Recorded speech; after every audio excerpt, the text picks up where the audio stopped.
शिरोळ दत्त साखर कारखाना शिरोळ येथील श्री दत्त शेतकरी सहकारी साखर कारखान्याची 56वी वार्षिक सर्वसाधारण सभा संपन्न झाली। यावेळी मराठवाड्यातील पूरग्रस्तांना मदत करण्याचे आवाहन उदयन पंडित गणपतराव पाटील यांनी केले, तर चेअरमन रघुनाथ पाटील यांनी साखरेची आधारभूत किंमत 42 रुपये प्रति किलो करावी अशी मागणी केली। शिरोळ येथील श्री दत्त शेतकरी सहकारी साखर कारखान्याची 56वी सर्वसाधारण सभा कारखाना स्थळावर पार पडली। यावेळी सभेच्या सुरुवातीस संस्थापक चेअरमन संचालकांना च्या प्रतिमेचे पूजन करण्यात आले। कारखान्याच्या अहवालाचे वाचन करीत सरकारने साखरेची आधारभूत किंमत 42 रुपये प्रति किलो करावी अशी मागणी चेअरमन रघुनाथ पाटील यांनी केली। कारखान्याचे कार्यकारी संचालक MV पाटील यांनी सभेपुढील विषयाचे वाचन केले, त्याला सभासदांनी हात उंचावून मंजूर केले। यावेळी बोलताना उद्यान पंडित गणपतराव पाटील यांनी कारखान्याने नेहमीच सभासद आणि कामगार यांचे हित जोपासले आहे, तरी सर्व सभासद शेतकऱ्यांनी कारखान्याकडे ऊस गाळपासाठी पाठवून सहकार्य करावे असे आवाहन केले।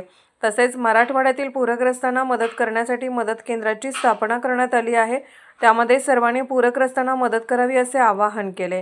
आत्ताची परिस्थिती जर बघितला तर मराठवाडा असेल, सोलापूर असेल, बीड असेल, या भागामध्ये अत्यंत पाऊस पडून त्या भागातल्या शेतकऱ्यांचं नुकसान फार मोठ्या प्रमाणात झालेलं आहे आणि ती नुकसान भरपाई आपण करून होणार नाही, तरी पण खारीचा वाटा म्हणून आपण त्यांना मदत करण्याच्या दिशेने मी आमच्या सभासदांना आव्हान केलेलं आहे, शेतकऱ्यांना आव्हान केलेलं आहे आणि त्या पद्धतीनं त्या लोकांनी उद्या परवा 2 दिवस मदत गोळा करून इथं आणून देण्याचं शाश्वती दिलेली आहे आणि ते सगळं गोळा करून आम्ही कलेक्टरच्या माध्यमातून जिथं देणं योग्य आहे, जिथं देणं गरजेची गोष्ट आहे, अशा ठिकाणी नेऊन त्यांना पोच करून देण्याच्या दिशेनं आम्ही प्रयत्न करणार आहे। आत्ताच आमच्या कामगारांच्या समोर आम्ही मीटिंग घेतली आणि कामगारांना आव्हान केल्यानंतर कामगारांनी 1 दिवसाचा पगार द्यायचं त्यांनी कबूल केलं। आत्ताच त्या ठिकाणी या ठिकाणी आम्हाला सांगितलं।